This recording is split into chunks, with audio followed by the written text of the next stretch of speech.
Finally, can I start sharing? Yes, of course, sir. Please.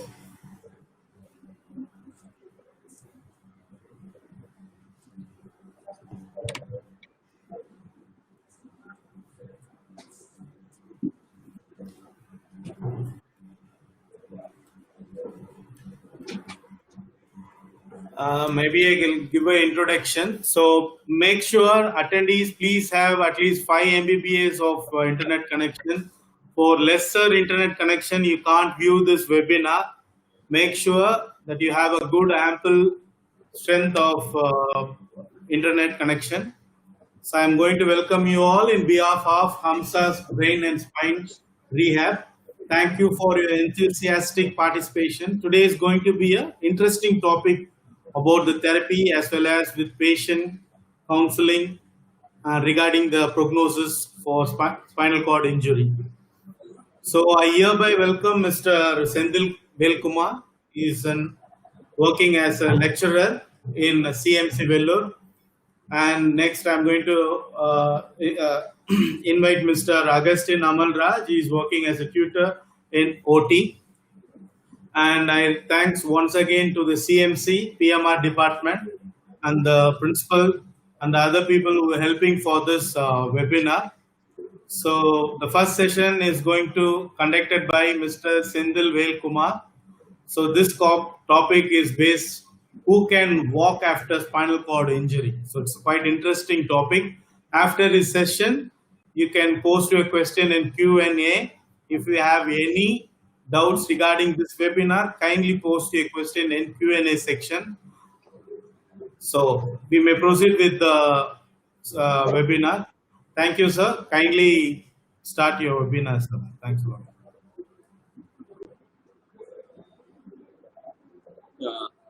Thank you, Franklin, for your introduction. Hello, everyone. Good afternoon. I'm Senthil Velkumar. I'm a lecturer. My specialty is neurophysiotherapy. I'm working in Christian Medical College, Vellore. It's in South India, right? So I'll be running this. My video will be running for a short time. Then I'll be showing only my presentation because it will conserve your data. Otherwise, we will simultaneously run the PowerPoint and as well as the video. It will be little difficult to run, so it might buffer. So I'll be quitting my video little later. And I also ask you to not to play anything at the background.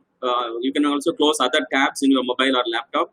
Run only this particular website, the web link, so that your data will be fully utilized for this purpose, right? So I welcome all of you and hope this next half an hour, whatever I'm going to share, it's going to be of practical use, not only as a theoretical aspects.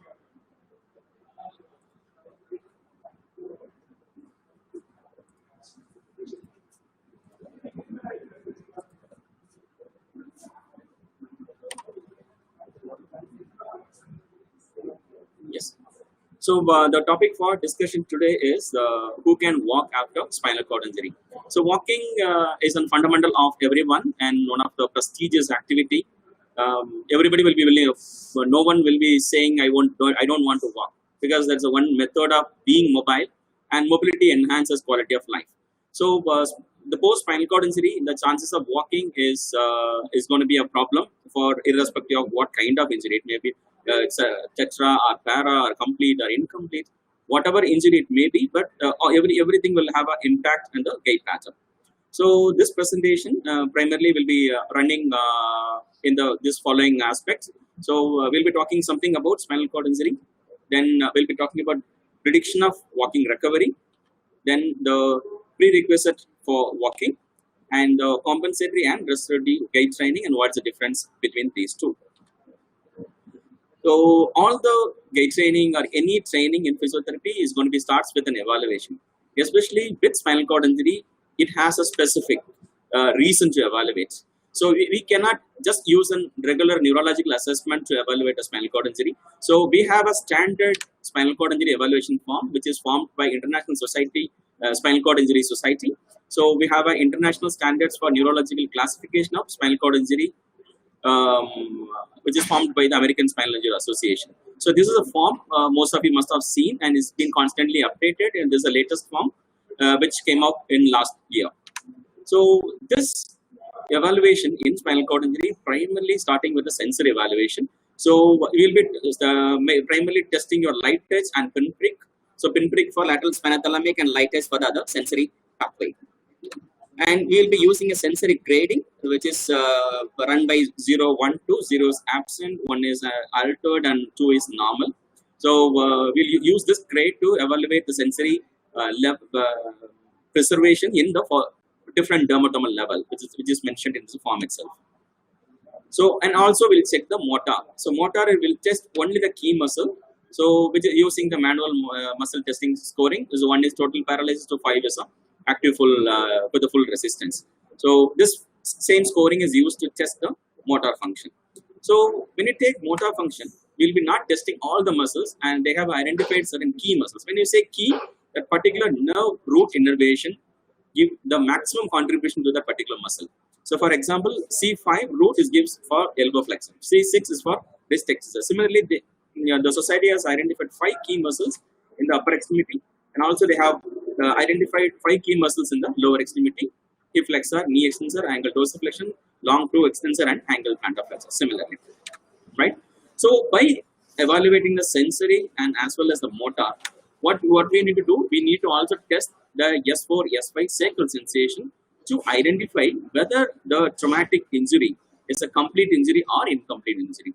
Why they have chosen only the sacral sensation, that is a perianal and the deep anal sensation, that location, as a key to determine whether it is a complete or incomplete? Because if you see the fiber orientation in your spinal cord, so the dorsal column, dorsal root column, which has all the large diameter fiber orientation, if you see the orientation, the sacral fibers are more posteriorly placed. So if you take a bundle of nerve fibers starting from cervical, thoracic, lumbar, then the sacrum is at the last. So when the sacrum is last, when sacrum also is gone, it means it's complete. When the sacrum is preserved, then it means that the spinal cord is not completely cut. There is something is left out. Okay, that is what it indicates. So with that, we'll be identifying what is the neurological level of injury. So the neurological level of injury, what does it mean is that is the most distal part of your muscle and the sensation which has a normal value. So sensory, for example, if you take a C6 neurological injury is C6, it means C6 have a normal sensation, the dermatomal area, and the myotomal, that is C6, the wrist extensor, will have a muscle power of more than 3 or more, provided the previous muscle, that is a C5 elbow flexor, should be at 5 out of 5. So that is a criteria we'll use to evaluate the spinal cord injury to design designated neurological injury identification. Then we need to also identify whether it's a complete or incomplete, which is from the sacral sensation. If the sacral sensation is preserved, the deep anal pressure is preserved, then we'll say that it's an incomplete. If not, we'll say complete. With that, we also will have on impairment scale. So we have a scale which is called Asia Impairment Scale, that is American Spinal Injury Association Impairment Scale. So that gives a clear-cut definition of the grouping of everything, sensory and motor function. So it says A, B, C, D, and E. So A and B, if you see, the A has only no sensory and no motor preservation below the level of injury. You say, for example, if the neurological injury is T12, it means till your lower abdominal you have a sensory and motor, below that is nothing. The B is a sensory but not motor. So the same example, if it is a T12, you have a sensory will be preserved in L1, L2, L3, L4, but there will not be any motor function. C is you have a motor preservation but less than half of the key muscles. You must have knowing what is key muscle. We have seen 5 key muscles in the upper extremity and 5 in the lower extremity. So which will have more than less than half of the muscle only will have a more than 3 power. Remaining all will be having less muscle power 3. And the D is the same sensory and motor preserved. Then it will have a more than half of the key muscle will have a more than 3, a little more advanced, better shape. And E is somebody recovered from spinal cord injury. So when you club A and B, we'll say that motor complete because there is no motor preservation. In the B, only sensory is there. So still we'll call that as a motor complete. This will say that these two will be called as a motor incomplete. Why I'm insisting on this? We'll be having we'll be dialoguing in a similar way in the upcoming slides. Right. So one quick example. So if we want to say a neurological injury for somebody's, if you take a C6 level, if you say, so a person will have a normal sensory and motor power up to T6 level, that is in the your ribs area. Below that, you have a paralysis. Okay. Then now we need to find out whether it's complete or incomplete with an Asia scale. So the Asia impairment scale, if we say it's C, will say that T6 level ASC. That's how you will define an individual with a T6 level of injury having some incompleteness. Okay. So with that, now we are moving to the main aspect of it. That is, will I walk again? So it's always $1,000,000 question for everyone, especially for the people with spinal cord injury, because the impairments are multi-level. Not only the muscle is involved, your nerve is involved, your skin is involved, your autonomic system is involved, so bowel and bladder is involved, so multi-system involvement. So everything together will have a great impact on their walking potential. So the question is whether every individual will come and meet you, will ask irrespective of their level. It may be tetra, para, complete, incomplete. The first question is, will they be able to walk? So that question, it's very hard to answer. Even if somebody is may not recover and may not improve, but still we cannot say face to face that no, you will not walk. That's very difficult to accept. So this is a simple table taken from article from 2014. So if you just have no need to look all the data, I'll circle and show what it is. So the first one, if you see, so they have if somebody been evaluated at 72 hours, that is within the third day of your injury, when they get admitted in the ward, if they have an AIS-A category, that is no sensory, no motor, below the level of injury, even after 1 year, they'll be having only 84% chance that they'll retain in the same. So it means they will not improve. Only 3% of people might move to a D. That depends upon the severity of the injury, right? But this is not very important for us, because we are not going as a physiotherapist. We are not going to see them at the 72 hours. So we'll be seeing mainly at the 30 days, probably of that 2 weeks, 3 weeks later. So if we evaluate someone at those 30 days later, if you identify somebody as 95 Asia A, the same the individual will retain even after 1 year as 95. So what does that mean? If somebody having a complete injury, there is a high possibility that they will retain in the same grade, they will not improve.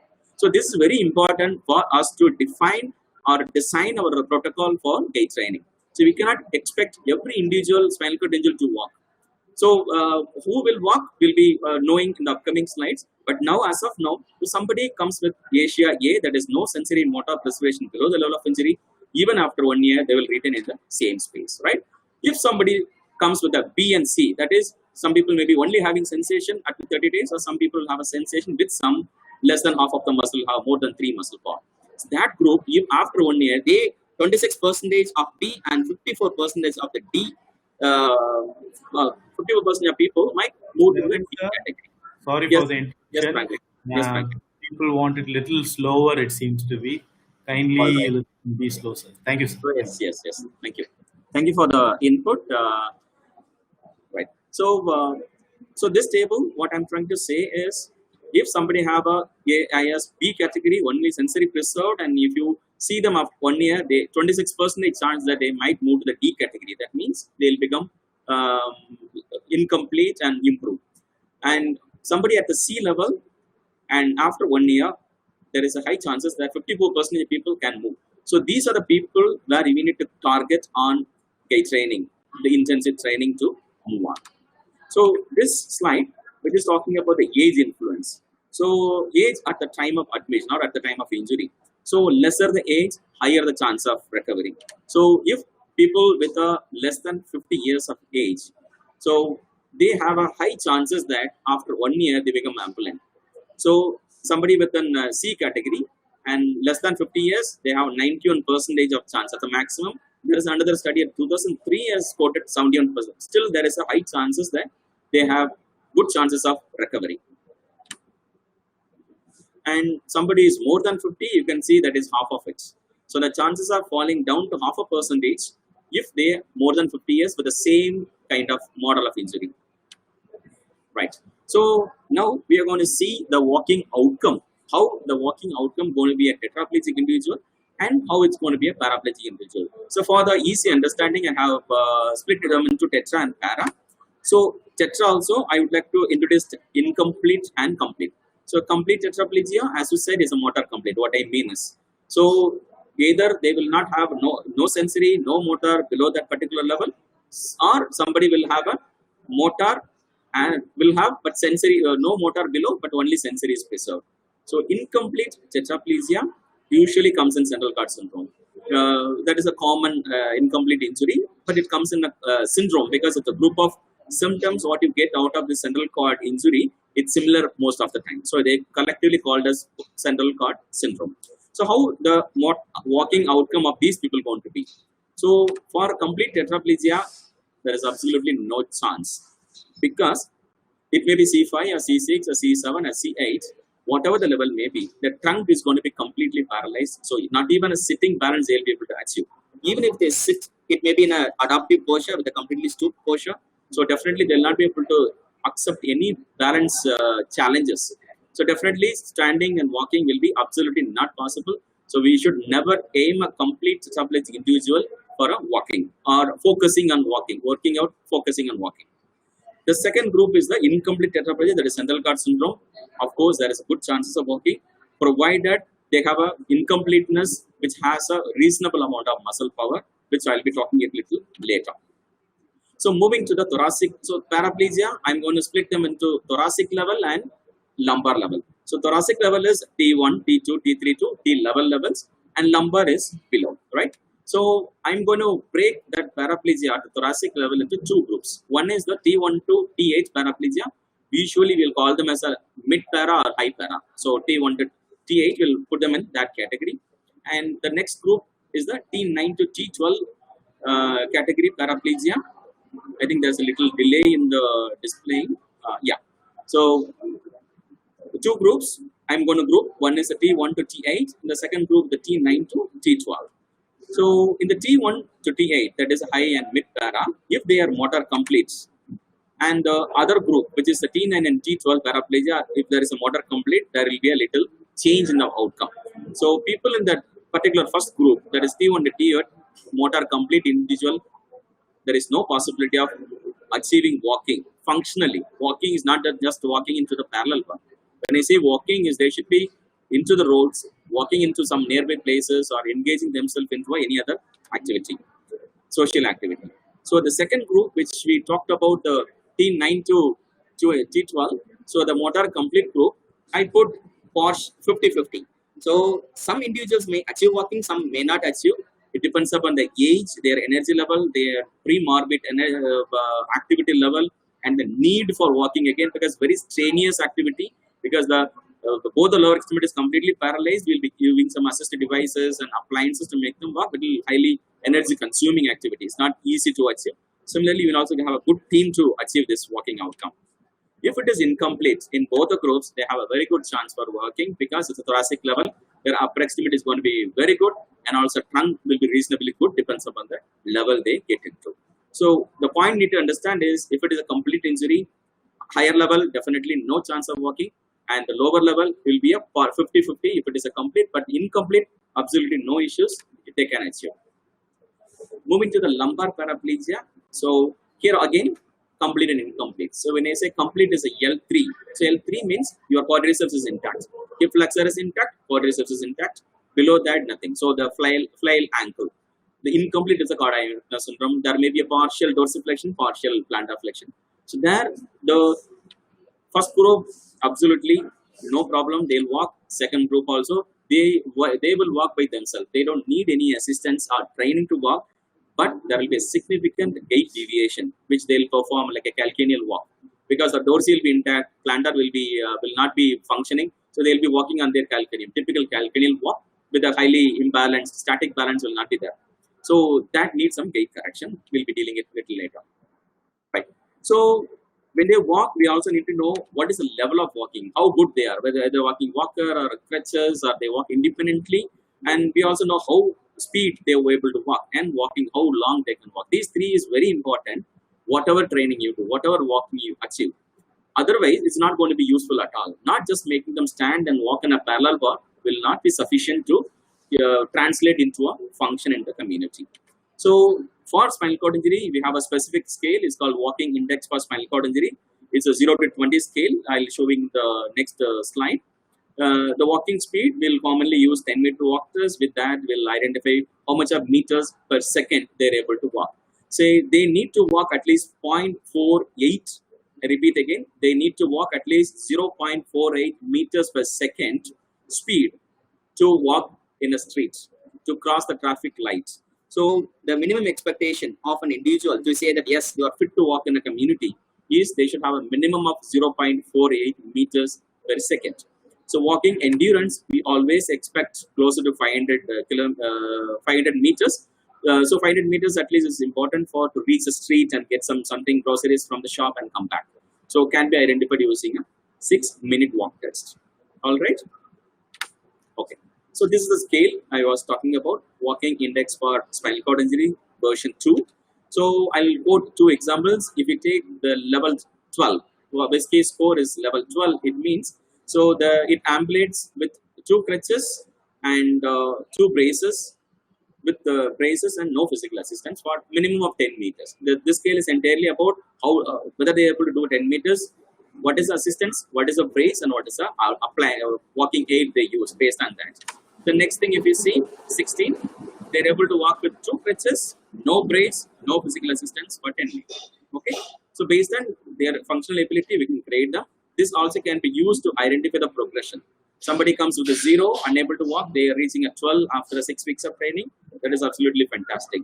So this will help you to document and grade and show the improvement to the individual and also for the documentation purpose. Right. So now we have clear about the prediction, whether who will walk and who will not. So incomplete injuries of irrespective of the tetra and para, possibility that they will walk. Complete injury, if they are at the low thoracic level or at the lumbar level, they have high chances of walking. But these 2, incomplete and complete, definitely require a different strategy of approach. Not both need a similar approach. So the first thing we are going to do is the incomplete injury. So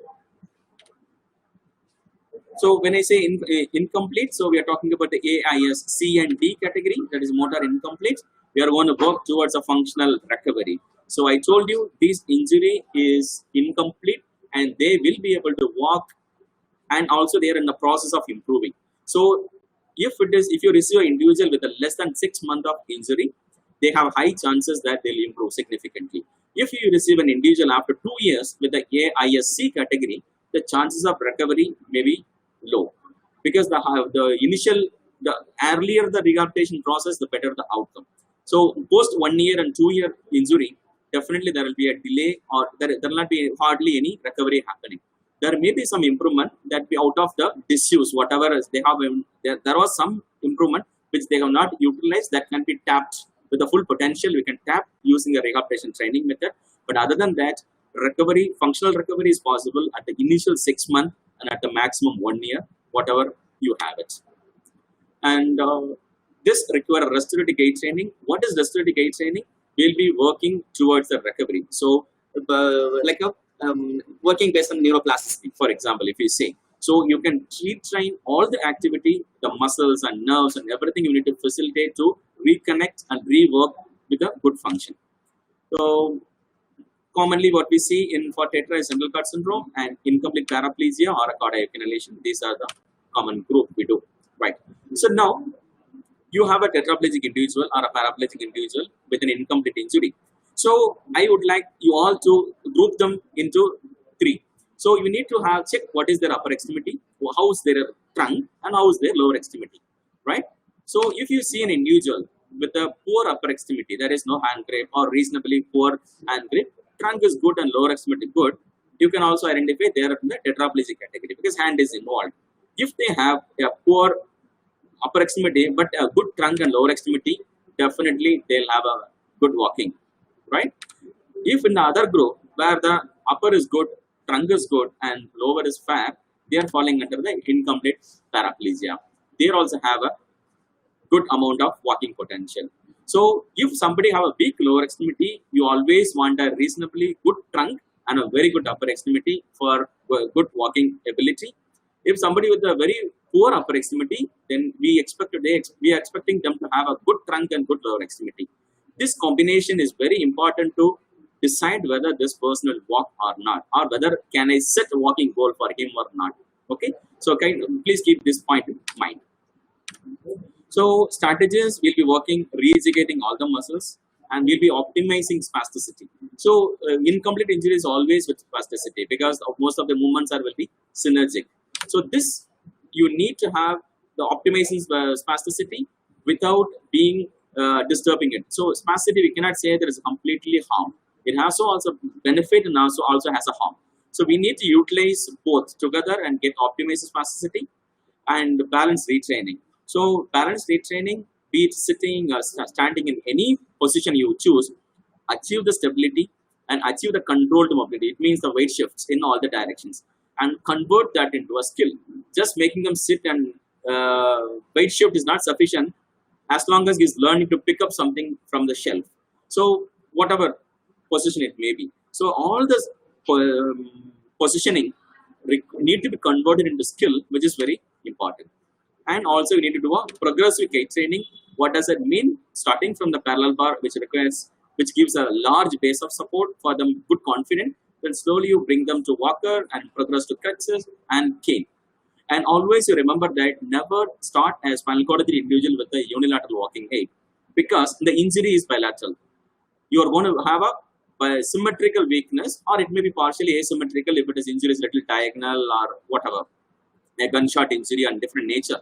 So always paraplegics require a bilateral walking aid usage, parallel bar, walker, and bilateral crutches and bilateral cane. Then as per the criteria, then you need to remove one by one as they progress, because the injury, the involvement is bilateral. You have a bilateral weakness, definitely require bilateral support. Starting with one will give a significant gait deviation as they progress. Right. So you can also put them in a different training protocol like a hydrotherapy. So this is a video. I don't know whether you're able to see that. Yeah, it's yeah. So we can take them into hydrotherapy.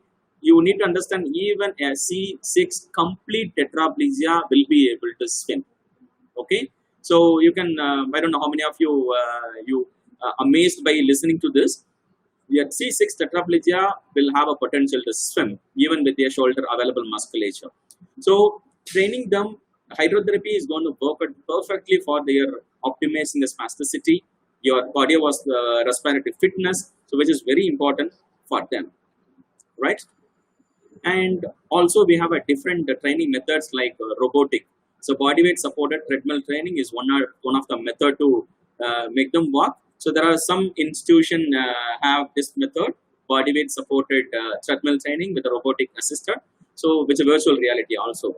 So, but it's in a high-end price, is more than 1 crore, where the institution requires 2,000 to 3,000 rupees per session. It's very difficult to do it. So we have a cost-effective bodyweight supported system, which you can see this video where we have frame. It's like a walker with an overcut frame, where I have suspended using a central pulley system. That is, you can see a pulley at the middle with the weight is hanging on the other side. So he is in C6 incomplete tetra, Senthil Cord syndrome basically. You can see after the training how he is walking. He is a policeman. You can see him in the Vellore railway station in Chennai. Right? Presently he is in work. So there is an article also published on this. You can also cite my article, which is in the clinical rehabilitation related to this. Right? So I told the paraplegia A, I, C, and D.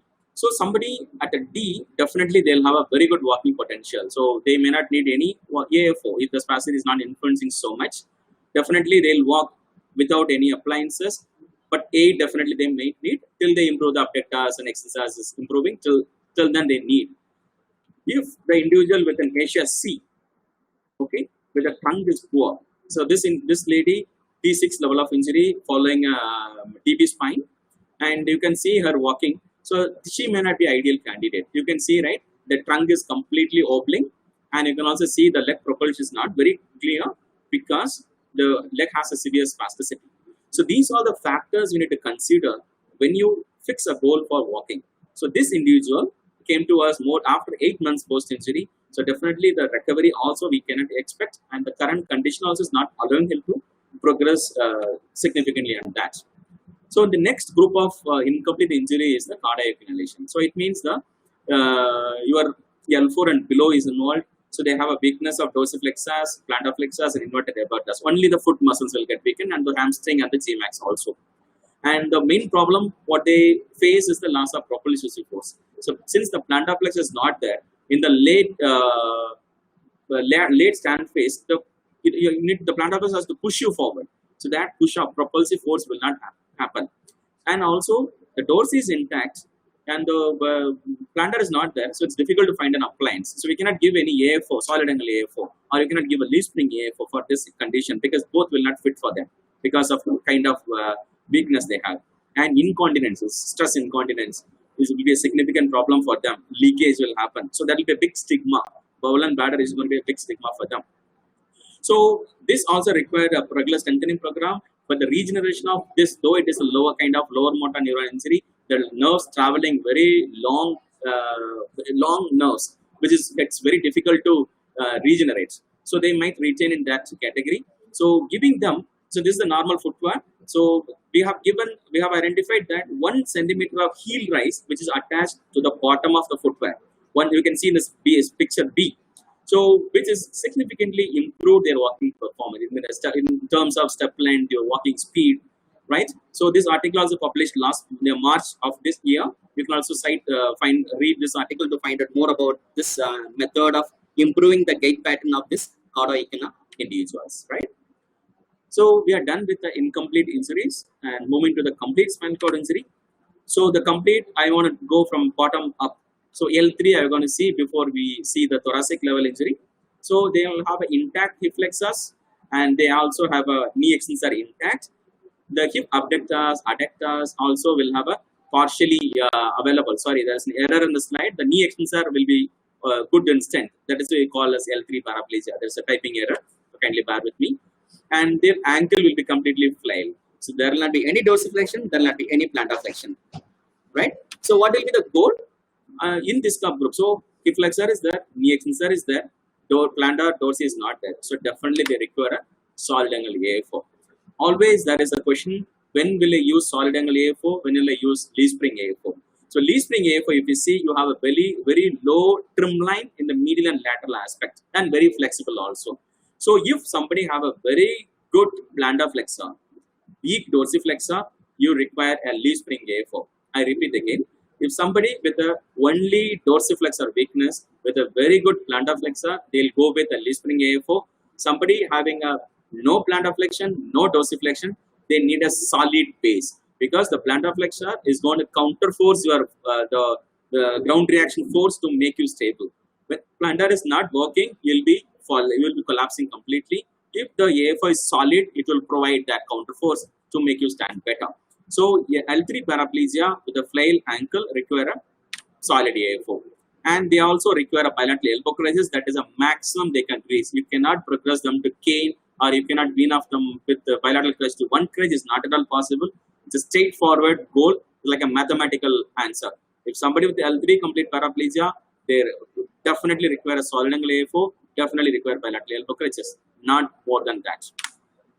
And you can also achieve this walking within 6 to 8 weeks maximum. Okay, so this is more than enough to achieve make a L3 paraplegia to walk if you follow the protocol well. So definitely they'll fall into the community ambulation, the whiskey score of level 12, right? Okay, so this video I'll run and you'll understand better. So this is how an L3 paraplegia will walk. You can see he's not walking with any of the appliances, walking with the reciprocal walker. And there is no, you can see there is no ankle power. Now I have given a solid angle AFO. You can see his stability and the propulsion is better. You'll be more confident in walking. So this will help you to plant your feet well.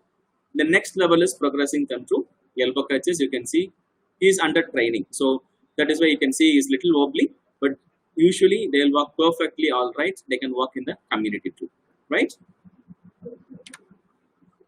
So the second group is a low thoracic paraplegia. I told you, hope you remember, the low T9 to T12, the lower, those who have a partially or full abdominal muscle strength, they also have a potential 50-50, depends upon how good they are. So a T12 paraplegia, it means a partially or fully available abdomen. If it's a T10, the upper abdomen will be good and lower is paralyzed. If the abdomen in T12, there is a complete abdomen is available. And both the lower extremity will be paralyzed. So selection of appliances, people must have seen various ones. So HKFO, which is most commonly used in many places, and the walkabout orthosis. These are another something called RGO, reciprocal gait orthosis, also in practice, but it's all very heavy and very difficult to don and doff. It means putting it on and removing will be very difficult. So in the early in 90s and 2000 phase, they were also using conventional KFOs. But if you see it doesn't have any hip attachment, only the thigh uprights and knee, lock knee and the ankle. Ankle is little movable. This is a conventional model. This is a solid angle AFO, where it will not allow any movement at the ankle. It's very solid. An AFO with the two medial and lateral uprights with the kneecap and the thigh bands. So that will be, this is the one we are using here for rehabilitating individual with the low thoracic spinal cord injury. Right. So what is the goal? I need an appliance like a solid knee angle foot orthosis, and I also need bilateral elbow crutches for an individual young and energetic individual. And some people might end up in walker itself. They may not have a good balance to progress to elbow crutch, and the duration of training will be 10 to 12 weeks solid. They will be able to walk on the rough terrain. They'll be able to walk on ramps. They'll be able to negotiate staircases. They'll be able to just jump and go in the staircases also, which requires a very committed team, a physiotherapist, occupational therapist. A team is required to make this happen. And the level will be a limited community. We cannot say that they're completely community ambulant.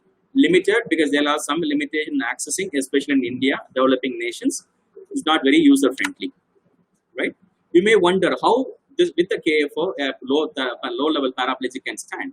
Okay, this is called anti-jackknifing. So we'll put the KFO on, and we'll put them in a hyperextension position. The hip is hyperextended. So which is basically from the wide ligament of Bigelow, that is in the hip joint, which is locks the pelvis with your lower extremity, and the spine is completely aligned in one direction.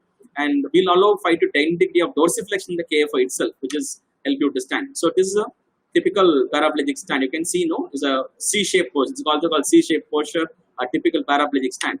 This is actually you can see, there is a little anterior tilt in the pelvis. So this person is a perfect ambulant. This may not. So you cannot train somebody standing like this. So this is the outcome of a T12 paraplegia who has achieved KFO and elbow crutches walking. Hope you are able to view with the minimum buffering. So they're able to walk in a rough terrain with the bilateral crutches and KFO, right? Right. So this is closer to 1 crore, which is called powered exoskeleton. It's in the market also within a research basis. So the exoskeleton will make them walk, right? It's a battery powered sequenced movement has been stored, which help them. The moment they initiate, it will move them forward, right? So we have done all the training. We have predicted. We have trained them compensatory. So in the compensatory recovery not possible, we need to support them with appliance and aids and make them walk, and strengthen the available muscles, whatever in the upper extremity or trunk. So nearing to the last line, achieving walking alone is not enough. They need to reintegrate into community. Without that, whatever walking you achieve is absolutely not useful at all. So it's the most challenging phase. So you need to reintroduce them into community. You need to simulate them. So before they get into the community or go back home, you need to train them or simulate them, which is very important for them to utilize that in the hometown. You can see he is a person with a T12 paraplegia walking with a KFO. With that, once he is confident in walking, he is also interested to join the aerobic activity with a regular individual using a tricycle, so that he is also on his fitness activity like others. And he is also into the sports, where the wheelchair basketball, where he is able to sit in a wheelchair and play a wheelchair basketball game, which is uptrending. They also want to come in the front line, right? So this is how the reintegration happens. So the take-home message from whatever we discussed so far is evaluate using the Asia Impairment Scale, which is absolutely important for spinal cord injury. A regular neurological assessment is not sufficient or not serve the purpose for fixing goal and training them. and you need to strengthen all the available muscle, which is very important because the muscle which may not have used for the purpose will be used. For example, if it's in tetraplegia, now the upper extremity is going to load, but the shoulder joint is not made for stability; it's made for mobility. So now it has to do a mobility role and as well as stability role, because when you load on the crutch, it has to be good enough to stabilize it. So it requires an enormous amount of muscle strength, which need to be trained in a perfect manner. And the compensatory training method for complete lesion, never try for recovery or the recovery model workouts, never give electrical stimulation for a complete injury because there is no sensation. Don't give an aggressive physiotherapy. Or if you do aggressive passive movements for lower extremity, the recovery will come up. Never happens. If you do that, you will be end up in giving a heterotrophic ossification in the hip. You'll be doing more harm than the benefit of complete lesions. If it is incomplete, definitely you do a restorative gait training, and you need to select an ideal appliance and the aid, and also you need to train, simulate, and integrate, which is absolute role of a physiotherapist to do it, right? So the more resources you can also find from the elearningsA.org or the ISCOS, that is the International Society for Spinal Cord Injury, and also Nature publications. Spinal Cord Journal is an official journal for spinal cord injury. You can get it from there, right? You can write to me if there is any clarifications or anything. You can contact me at the following email ID, and thank you.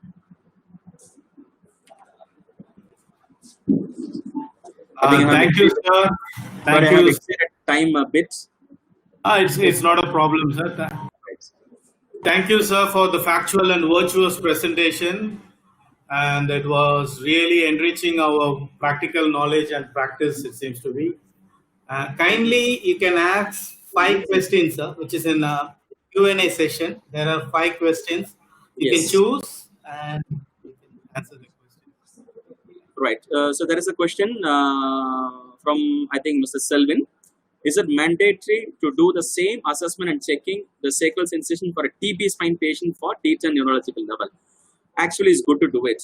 But the entire Asia form, whatever we saw, is designated towards a traumatic spinal cord injury, not for a non-traumatic spinal cord injury. But it's always good to have an evaluation using the same scale for a non-traumatic spinal cord injury so that you'll have a better idea about what they have.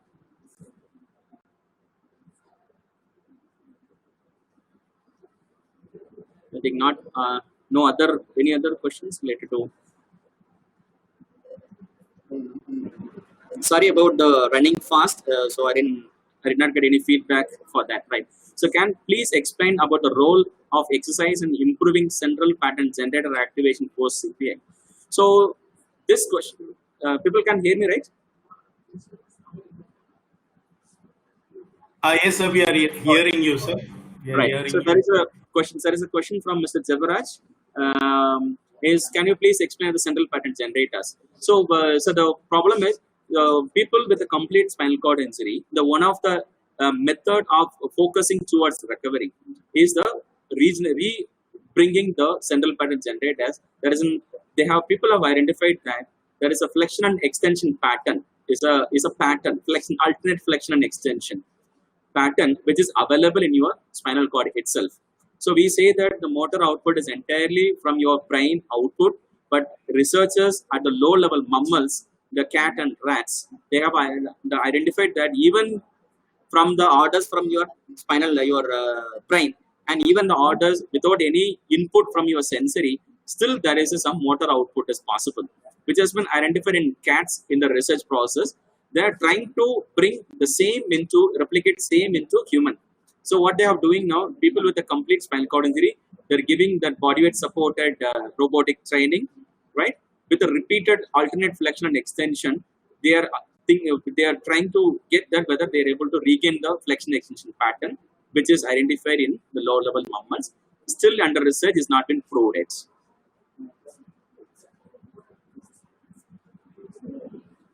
Right. I think that's all from the audience side. So there's one question: spinal cord is interpreted how they experience pain. So there is something called neuropathic pain. So they may not experience, the complete injury individuals may not experience a regular musculoskeletal pain, but there will be some neuropathic pain, which is the partially cut sensory fibers, which is not completely got some shooting kind of pain will be for them, maybe there.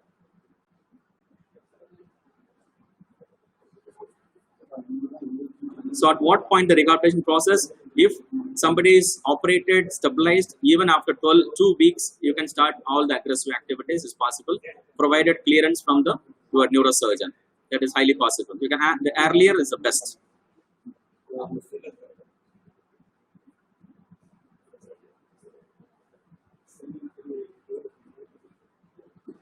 Right. Maybe other things people can mail me. I'll be able to answer in a written format. Thank you so much for listening. Hope it was useful for everyone. Thank you. Franklin, over to you. Okay. Thank you so much. Your answers was pretty lucid. And thank you, sir. Thank you for your presentation. And Right. I request Mr. Amalraj to continue. Augustin, Right. sorry. It's an Augustin, sorry. Kindly, Thank you, Mr. Amalraj, take it forward. Now it's going to be OT presentation.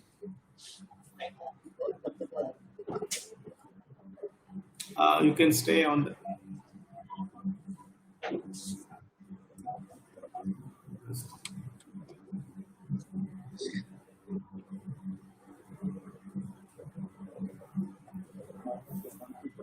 So this presentation is about hand function and ADL for tetraplegic.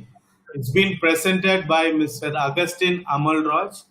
He's a tutor in CMC Vellore. And if you have any questions, it's going to work the same as we have been doing it before. Post your questions in Q&A.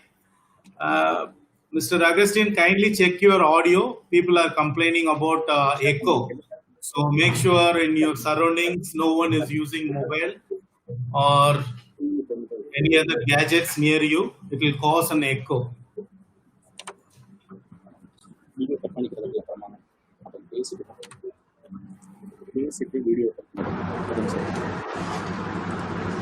Yeah.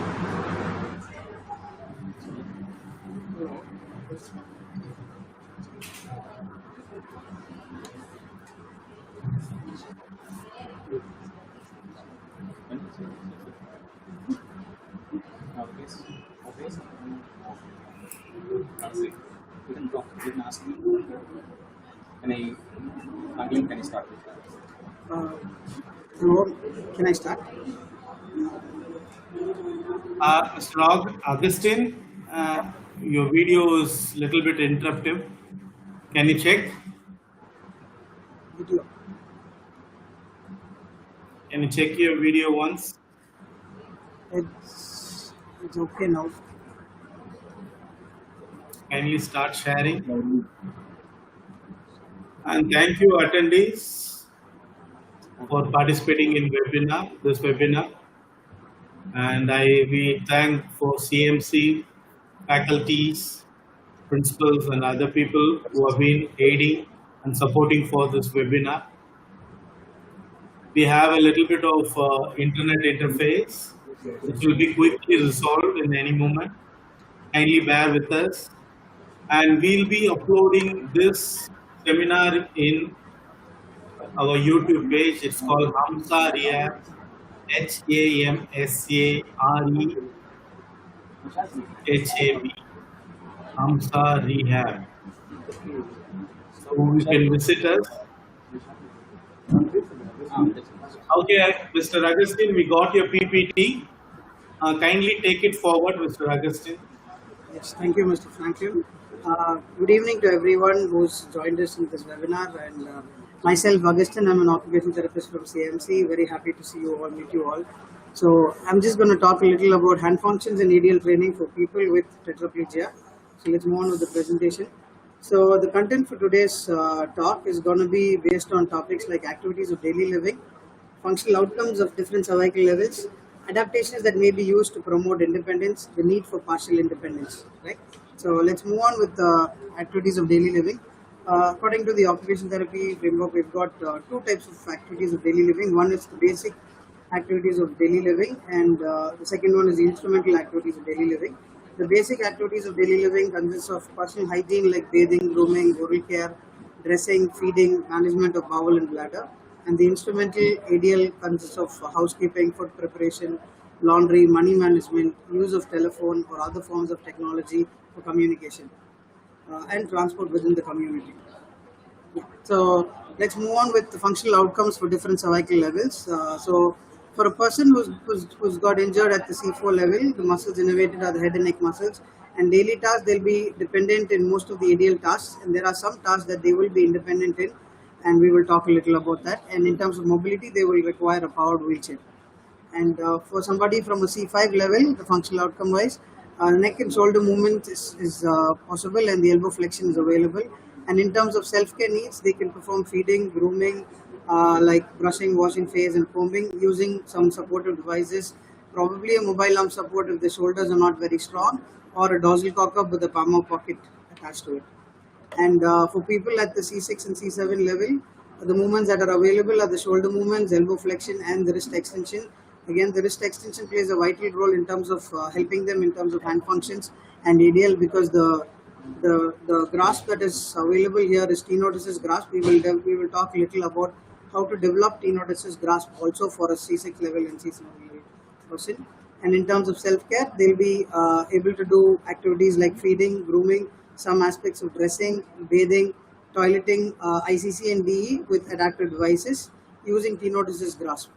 Yes, so now moving on to tenodesis grasp. So as you can see on the slide, this tenodesis grasp is wrist in extension, finger goes into flexion. So I hope my hands are in the screen. So basically the movement is when the person does extension of the wrist, the fingers close up, and this closure of the fingers helps in grasp and release of objects. So basically when I drop the wrist and fingers down, the thumb and the finger opens up, so I'll be able to drop the object down. But when I extend my wrist, sorry, Mr. Augustin, I think your video, we're not able to see the video, it seems to be. Oh, okay. Kindly check whether your video has been muted. Okay. And little audible. Maybe your voice is a little bit feeble, so make it a little louder. Yeah.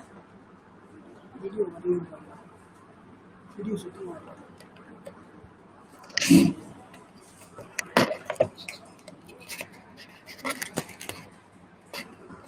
can able to see your PPT, but I'm unable to view your video. If you're going to explain anything technically. We're looking into it. We're looking into it.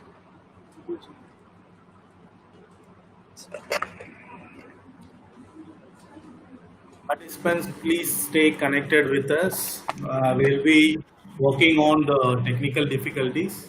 Kindly bear with us.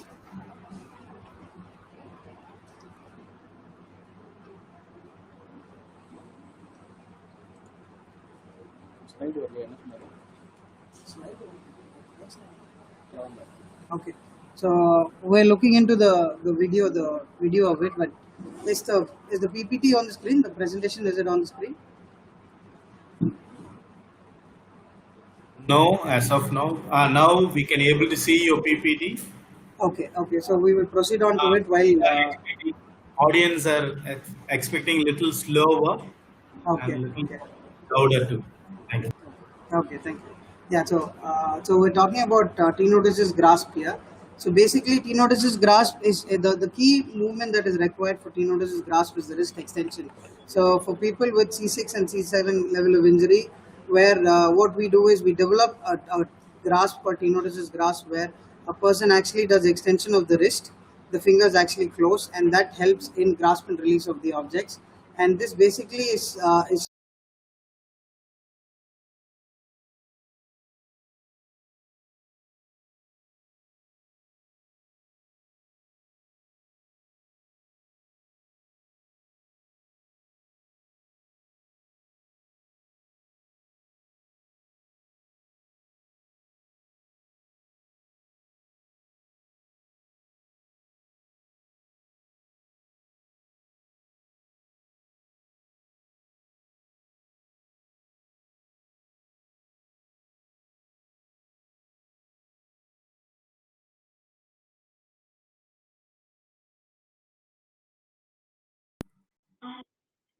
Are we connected, Augustin? Are we connected? We can able to see your Tino disciplined PPT. Are we connected, Augustin?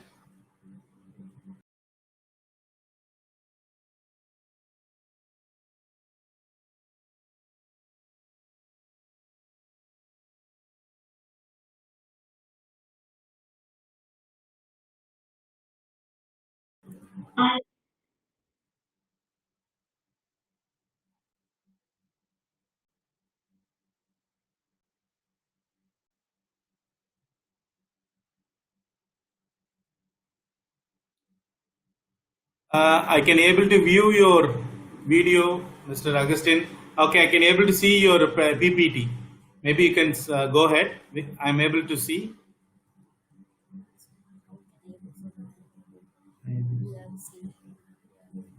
It's visible right now.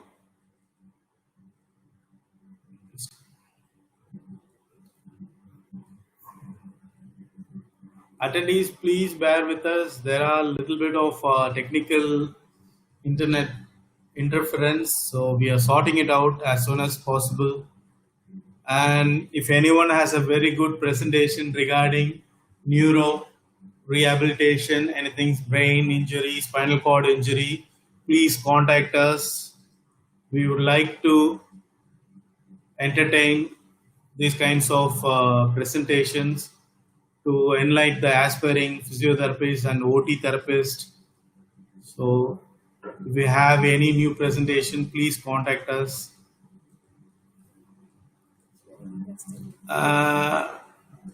Augustin, are we connected? Are we connected?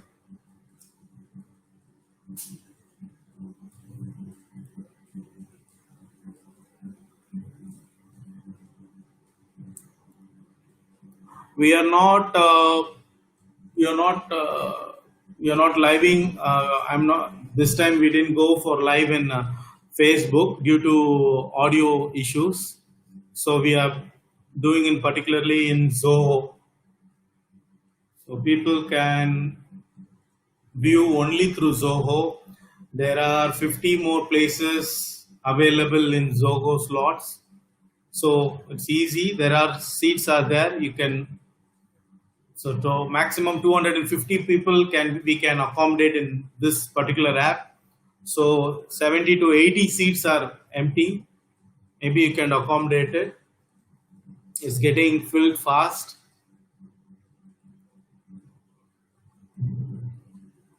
And this is a fantabulous subject which we are going to highlight in regarding rehabilitation for tetraplegic. And please be with us, stay connected. And if you have any questions, please post in a question and answer section. And if you participants, if you have any presentation, they can telecast to webinar through Zoho. You can mail us or you write to us in Hamsa Rehab. Please do visit Hamsa Rehabilitation.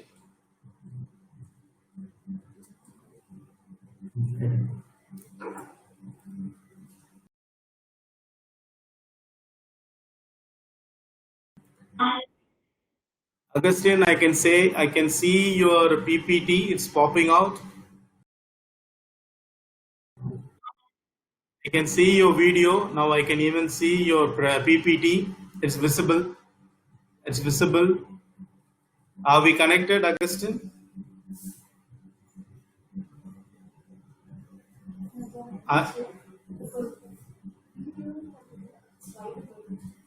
Audio.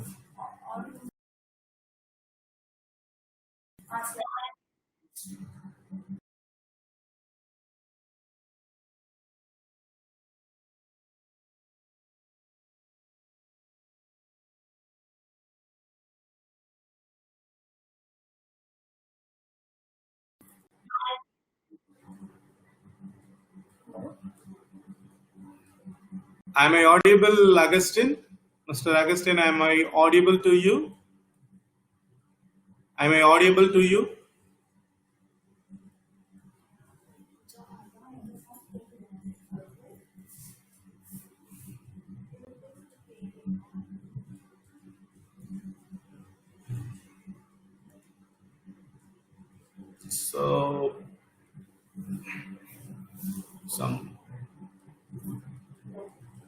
If you have queries, you can write to us and you can mail to us, Hamsa Rehabilitation Unit.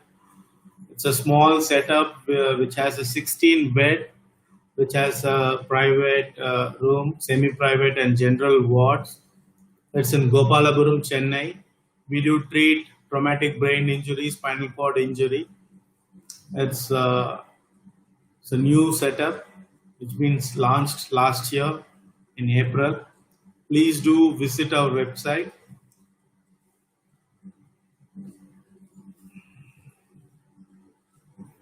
Mr. Augustin, I can able to see your video. I can able to view it, and I'm able to view your presentation too.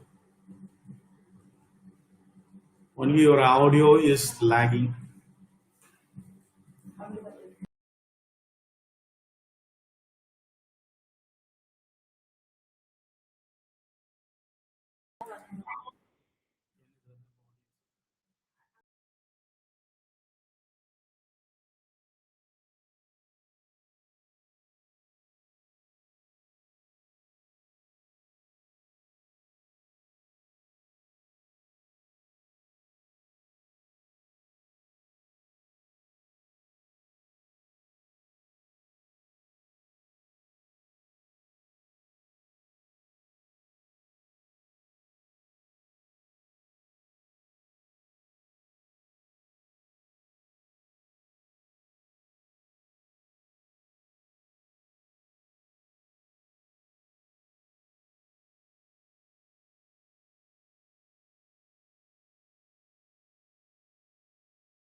Please be patient. We are working on it, and please do visit our Facebook page, YouTube, Instagram, Twitter. So we have all in social network. Maybe you can have a visit. We have testimonials and some videos regarding rehabilitation and certain people who have got recovered from spinal cord injury, traumatic brain injury and stroke we have treated, and we have a good testimonials in our website and even in our YouTube platform. Maybe you can have a look. And people who want to present, do a webinar, you can even contact us through Hamsa Rehab, and there is a telephone number, or else you can write a mail to us and your topic and when you're going to present. So we're expecting your all attendees stay connected with us. Be patient.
So tomorrow we will be having a presentation on OT. So you can even join us. It's a good topic which we are going to speak tomorrow. It's a topic is upper extremity rehabilitation in post-stroke. Will be presented by Mr. Guru Prasad V. He is Master in Occupational Therapy, Neuroscience, and working as an assistant professor in Manipal College. So tomorrow the session will be 3:30 to 4:30. Video on the PPT. So tomorrow it's going to be specifically for OT,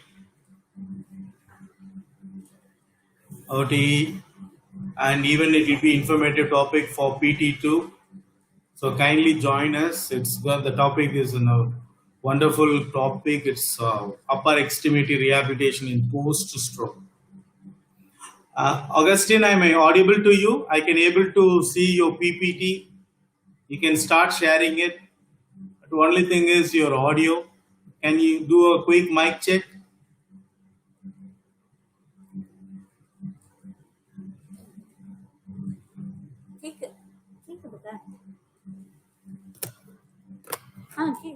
Okay, now once again, check your audio, please.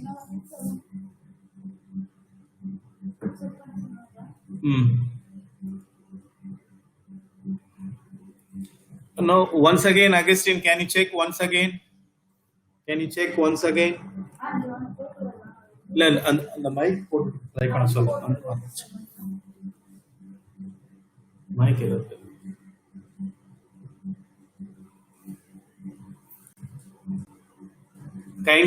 Kindly once again give a try. Maybe you can other report is I can able to see your video. We are visible right now.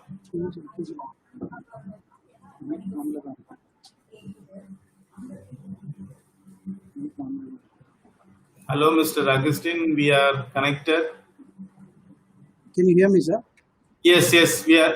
Now I am able to hear you. Please.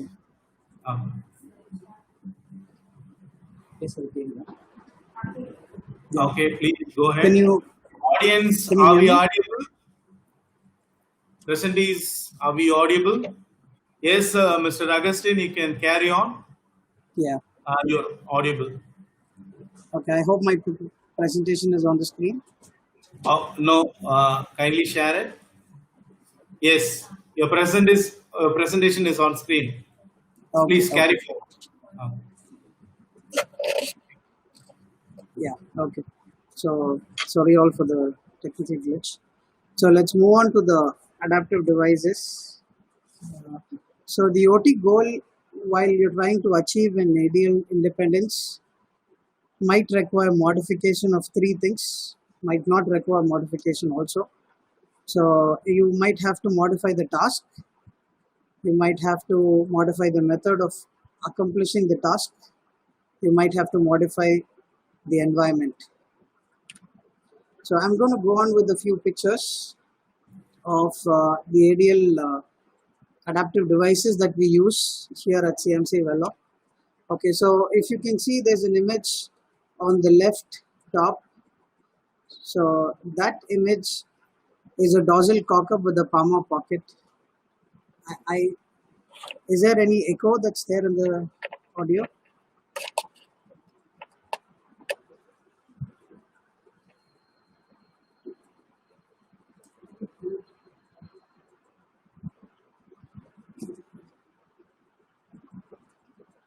Yeah. So the image on the left top,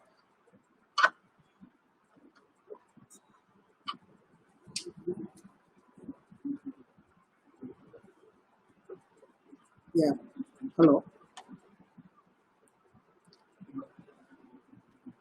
Okay, so the image on the left top is basically a dorsal cock-up with a palmar pocket, and this device is used majorly for people with C5 level of injury who do not have any wrist control.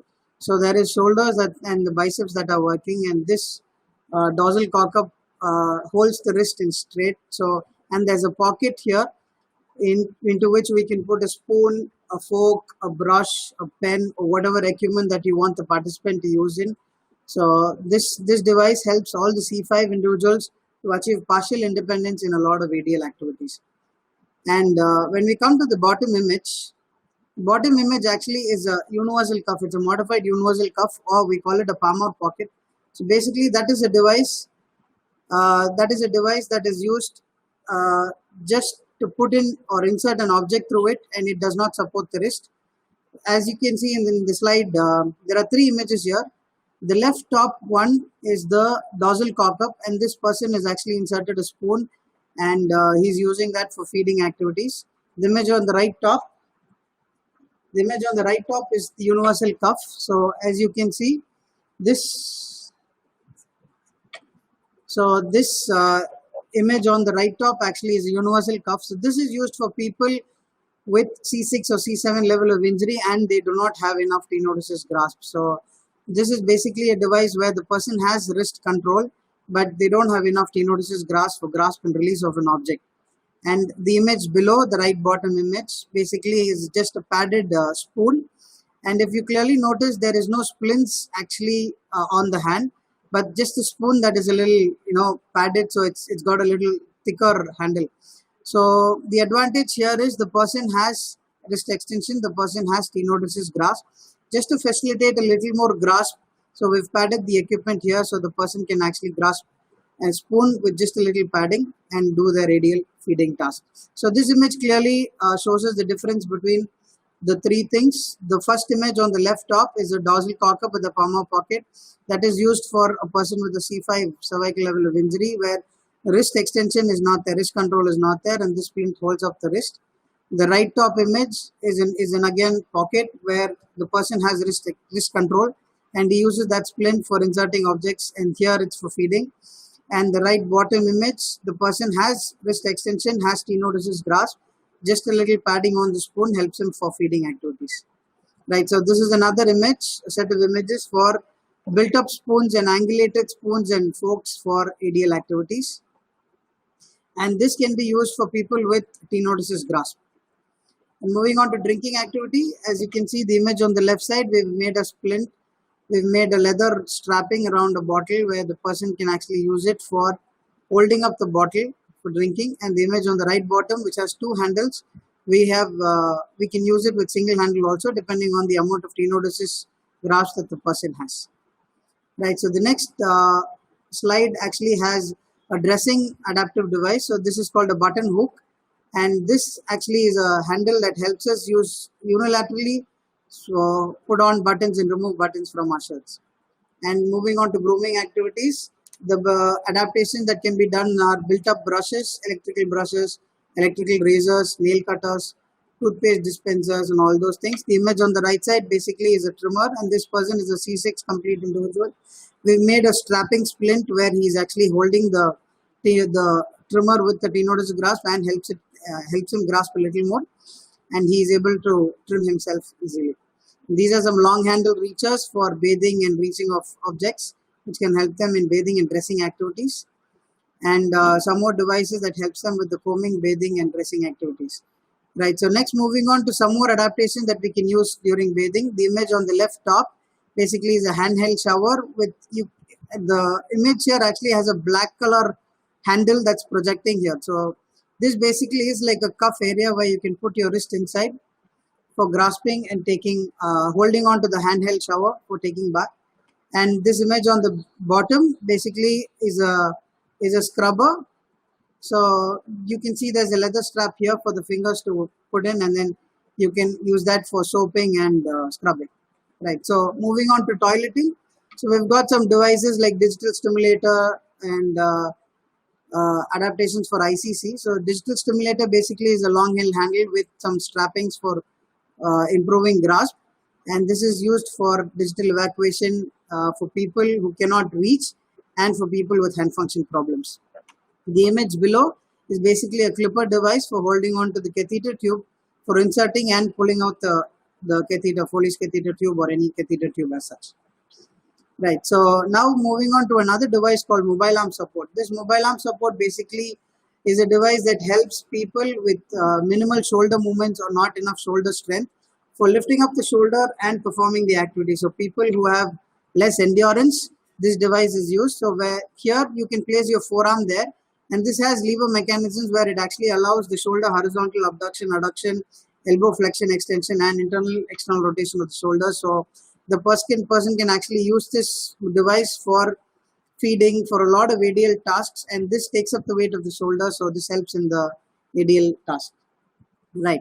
So this is another image of a person using mobile arm support for feeding, and this is another image of one of our clients from Rehab, and this mobile arm support, actually we used it for gaining coordination of that person for using a task like a drawing or a painting activity.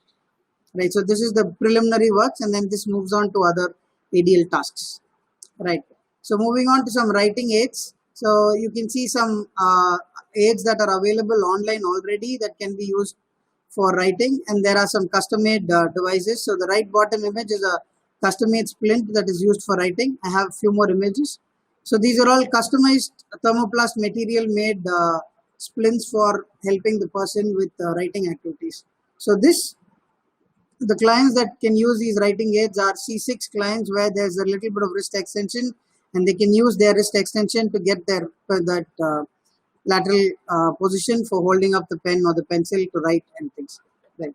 So moving on to some IADL tasks. So here basically what happens is hand function is a major problem. So using of the computer and using of the mobile phones becomes a major task for a lot of our cervical injury persons. So the image on the left side is an image actually of the person using a text-to-speech software for controlling the computers. Something very similar to our Siri and the Android applications where we really don't have to touch our phones and we can just access the phones using just our voice. So it's very similar. Dragon software is an example of it, and we can use it for using up the computer and doing a lot of work on the computer, mainly typing and a lot of things. And the image on the right side again is a dorsal cocker with a palmar pocket, but unlike the previous image, here there's a stylus that's inserted into the palmar pocket, which is used for typing of the keys on the keyboard. Right. So this, as you can see, there's a splint on the finger here, the bottom image, and we call it a typing splint. Again, it's made of thermoplast material. It's a customized one. So this helps for people with who use a typing aid, as in like a keypad, not a touchscreen device. Or if the person wants to use a computer, a C6 or a C7 individual wants to use a computer and he doesn't require a dorsal cock-up as such, then we go on with the typing aid. And this typing aid basically lengthens that particular finger when compared to the other fingers. So that helps in hitting the buttons correctly rather than, mishitting the other ones or hitting 2-3 buttons together. Right. So this is a special image. So this, as I said in the beginning, the C4 level of injury people, their radial dependence actually becomes a question. They're dependent on a lot of tasks. That's an old phrase. So presently, we've got a lot of tasks that a particular C4 injury person can be dependent in. And this is just an example of it. So he's using a mouse stylus to access a touchscreen device. Here it's an iPad. And on the right side, the same individual is using a mouse stick device to write something on a writing pad or a notebook. So this is a perfect example of a C4 individual being independent in quite a few tasks.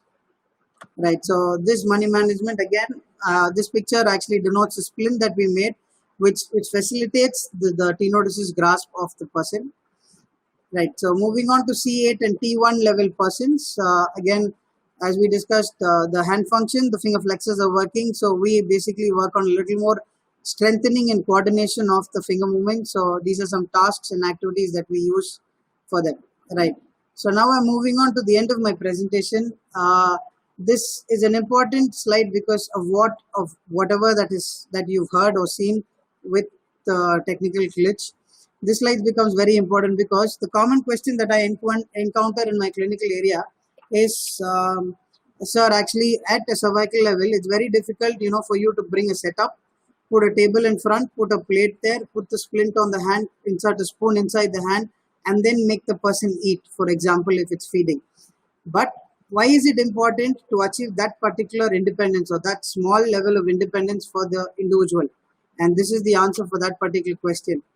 The importance of gaining that partial independence or that little independence is partial relief from burden of dependence, sense of achievement, sense of independence, gain in self-respect, and most importantly, motivation to work for more independent functions in the other upcoming tasks, right? So this basically gives us the motivation both for the client and for the therapist who's working with him to push him a little further for the upcoming task that is he's going to encounter.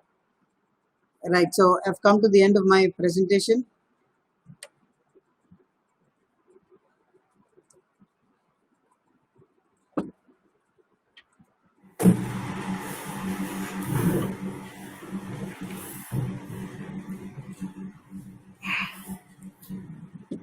Hello.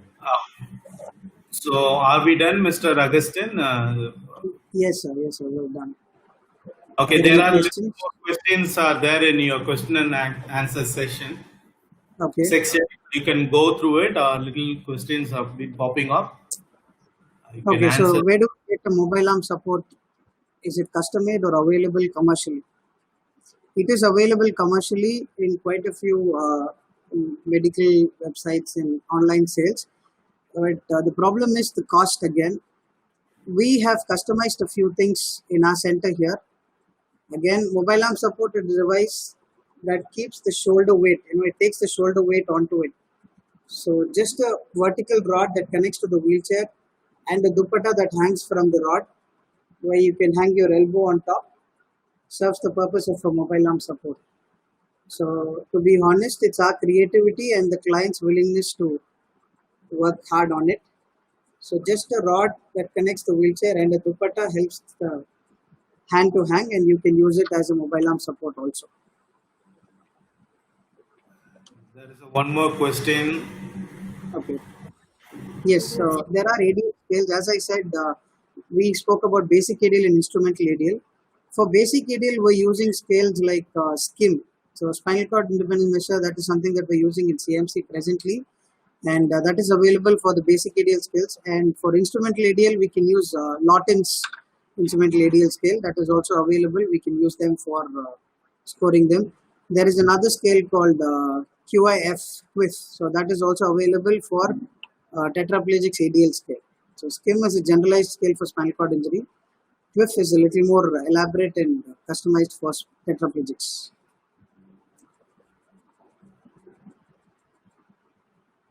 Right. So, are there any more questions? I think that's the end of our session. It was a tremendous presentation, Mr. Augustin. Even though we had a technical difficulty in projecting our presentation, and thank you for the participants who have been participated in this webinar. We are planning to bring up more webinars regarding this neuro-related subject, and you can expect more webinars from our side and CMC too. And only one question is persisting, it's been there. Can you please give list of ADL evaluation scale, Mr. Augustin? One last question, maybe we can take it as a last question. Can you please give list of ADL evaluation scale? Yeah, sure. I would love to measure two things here. Mention two things here. SCIM and QUIF is one thing for basic ADL. Lawton's instrumental ADL scale is something that is available. These three should be okay for assessing a tetraplegic and going on with the treatment process. Okay, thank you, participants. We are winding up, and we have tomorrow. We have one more presentation. The spokesperson is from Manipal University. It's going to be presented by Mr. Guru regarding upper extremity rehabilitation post-stroke. So tomorrow you can join us. It's 3:30. We shared this. We have shared the link in our Q&A section. And thank you for all who have been participating in this webinar. Thank you.